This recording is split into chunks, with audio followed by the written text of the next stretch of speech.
Isang mapagpalang araw sa ating lahat mga idol. Paalala lang po sa lahat ang paksang ito ay walang masamang intensyon, ito ay isang gabay lamang para sa aming manunood.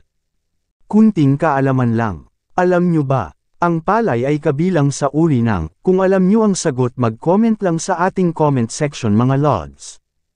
At ayon sa source, pinatindi lang daw ng liberalisasyon ng industriya ng bigas ang problema ng Pilipinas pagdating sa pagkakamit ng rice self-sufficiency at pag-asa sa ibang bansa, pagtataya ng ilang grupo ng mga magsasaka. Pero bago natin simulan ang ating paksa, alam nyo ba ang Pilipinas at kung anong mayroon ang bansang Vietnam? Ito ang kasaysayan na nakuha natin sa magaling na manunulat. Simulan natin sa ating bansa. Ang Pilipinas, opisyal na Republika ng Pilipinas ay isang archipelagic na bansa sa Southeast Asia. Sa kanlurang karagatang Pasipiko, ito ay binubuo ng 7,641 na isla na malawak na nakategorya sa tatlong pangunahing geographical na dibisyon mula Hilaga hanggang Timog, Luzon, Visayas, at Mindanao. Ang Pilipinas ay napapaligiran ng South China Sea sa kanluran, Philippine Sea sa silangan, at Celebes Sea sa timog. Nagbabahagi ito ng mga hangganang pandagat sa Taiwan sa hilaga, Japan sa hilagang silangan, Palau sa silangan at timog silangan, Indonesia sa timog, Malaysia sa timog kanluran, Vietnam sa kanluran, at China sa hilagang kanluran.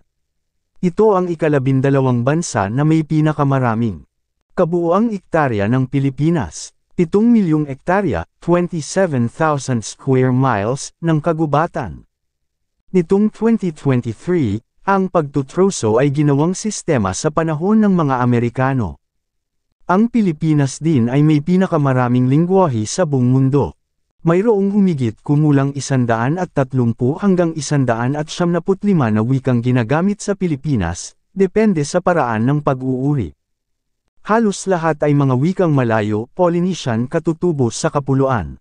Sinasalita din sa ilang partikular na komunidad ang ilang uri ng Creole na naiimpluwensyahan ng Espanyol na karaniwang tinatawag na Chavacano kasama ang ilang lokal na uri ng Chinese itinalaga ng 1987, Konstitusyon ng Filipino, isang standardized na bersyon ng Tagalog bilang pambansang wika at opisyal na wika kasama ang Ingles. Ang Filipino ay kinokontrol ng Komisyon sa Wikang Filipino at nagsisilbing lingua franca na ginagamit ng mga Pilipino ng iba't ibang etnolinguistiko na pinagmulan, kung tutuusin lamang na naman ang Pilipinas ikumpara sa ibang bansa. Dito naman tayo sa Vietnam.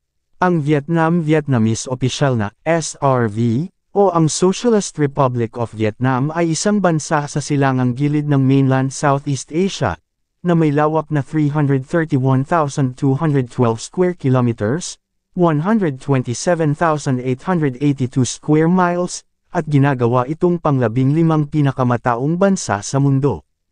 Ibinabahagi ng Vietnam ang mga hangganan ng lupain sa China sa hilaga, at Laos at Cambodia sa kanluran.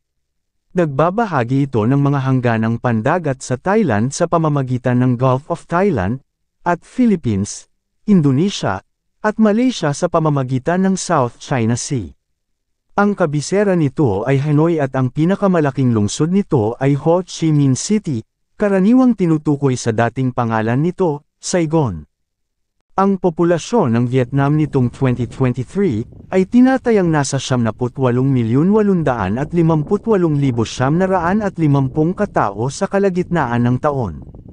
Ang populasyon ng Vietnam ay katumbas ng 1.23% ng kabuoang populasyon ng mundo. Kung ikumpara natin ang lawak ng Vietnam sa Pilipinas, mas malawak ang Pilipinas. Alam nyo ba na halos 70% ang bigas na supply ay galing sa bansang Vietnam? Bakit nga ba nagkaganito ang ating bansa na halos lahat na produkto umaasa at umaangkat na lamang sa ibang bansa? Dahil ba tamad ang mga tao dito? O wala talagang kakayahan ang ating gobyerno pagdating sa ekonomiya o sa pamamahala ng agrikultura? Sa kabila pa man maririnig natin napakadaming proyekto pero iilan lang talaga ang naging successful, samantalang ang maliit na bansa kumpleto ng mga makinarya pagdating sa kanilang agrikultura, samantala ang Pilipinas ay umaasa pa rin sa kalabaw para mag-araro ng lupa, dahil kung natestusan lang sana ang ating mga farmers hindi sana tayo kakapusan ng supply, baka tayo pa nga siguro ang mag-export ng mga produkto sa ibang bansa. Mga madaming corruption, sila lang ang umaangat. Dahil sa isyu ng pagtaas ng bilihin sa merkado, hirap bumili ang mahihirap, walang kakayahan bumili ng masasarap na pagdash-kain. Sa syudad nandoon makikita natin na may natutulog sa daan walang tirahan, mga kabi-kabilang mga squatter.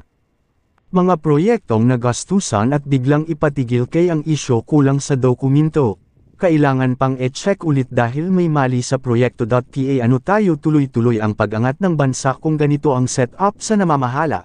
Kami umasa dahil kayo nakatalaga, pero hanggang ngayon nakayuko pa rin ang marami sa lupa. Dito naman tayo, kunting kaalaman lang. Alam nyo ba, ang palay, genus Oryza, ay isang halaman sa pamilya ng mga damo na isang pangunahing pinagkukunan ng pagkain ng mahigit sa kalahati ng populasyon ng tao sa buong mundo. Ang palay ay kabilang sa uri ng gulay. Nababagay ang pagbubungkal ng palay sa mga bansang may mababang gastusin sa paggawa at maraming precipitation, dahil nangangailangan ito ng labis na paggawa at maraming tubig para sa irigasyon. Bagaman, maaaring tumubo kahit saan. Ang palay ang ikatlong pinakamalaking pananim, pagkatapos ng mais at trigo. Kahit natubo ito sa Timog Asya at ilang bahagi ng Aprika, naging karaniwan na sa maraming kultura ang pagkalakal at eksportasyon nito sa mga nakalipas na mga dantaon. Ito ay natuklasan sa India.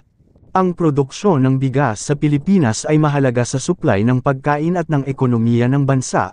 Ngayong taon 2023, ay naitala ang mataas na bilihin ng bigas. Ating balikan ang kasaysayan noong unang panahon kung paano nila ito binigyan pansin. Ang bigas ay ang pinakamahalagang inaaaning pagkain, pangunahing pagkain para sa buong bansa. Ito ay inaani ng malawakan sa Luzon, Kanlurang Visayas, Katimugang Mindanao at Gitnang Mindanao. Noong 1989, halos 9.5 bilyong tonelada ng palay ang nainani. Noong 1990, ang palay ay naitala bilang ang ika-27 bahagdan na nadagdag sa agrikultura at 3.5 bahagdan ng GNP. Ang ani bawat hektarya ay sa kabuuan ay bumaba kung ihahambing sa ibang mga bansang Asyano. Ngunit mula sa kalagitnaan ng 1960, tumaas ang mga ani sa kabuuan bilang isang bunga ng pagtatanim at pag-ani ng mga sari-saring uri ng mga matataas na magbigay ng mga kanin na nabuo noong kalagitnaan ng 1960, sa pandaigdigang sanayan sa pananaliksik sa bigas sa Los Baños, Laguna, Pilipinas.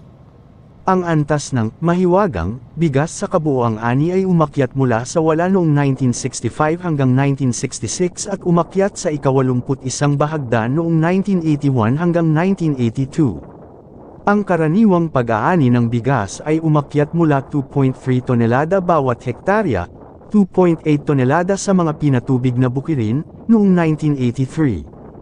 Sa kadulo-duluhan ng 1970s, ang bansa ay nag-iba mula sa pagiging malinis na tagapagluwas ng kanin sa kabila ng maliit na dami ng mga naaani. Itong luntiang himgasikan ay nasabayan ng isang pagpapalawak na paggamit ng mga kimikang mga kagamitan. Ang kabuuang paggamit ng mga pump at taba ay umakyat mula 668 tonelada noong 1976 patungo sa 1,222 tonelada noong 1988, isang pag-akyat ng mga ani ng 80 bahagdan. Para mapataas ang pag-aani, nagpagawa ng mga mungkahi ang pamahalaan ng mga nalakihang pagpapalawak ng mga sistema ng pagpapatubig sa bansa.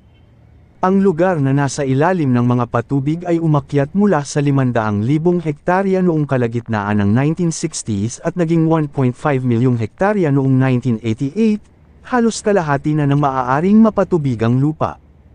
Dito naman tayo sa Manila Bay Reclamation Project, sa ngayon tigil pa rin sa paggawa, nakatambay lang ang mga barko at kagamitan nila sa reclamation site. Alala ko tuloy ang malaking proyekto doon sa Bataan na halos ilang taong dekada na ay nanatili na lang sa ating isipan at ang kwento nito. Maraming salamat mga idols, pa-like and subscribe naman po sa aking munting channel.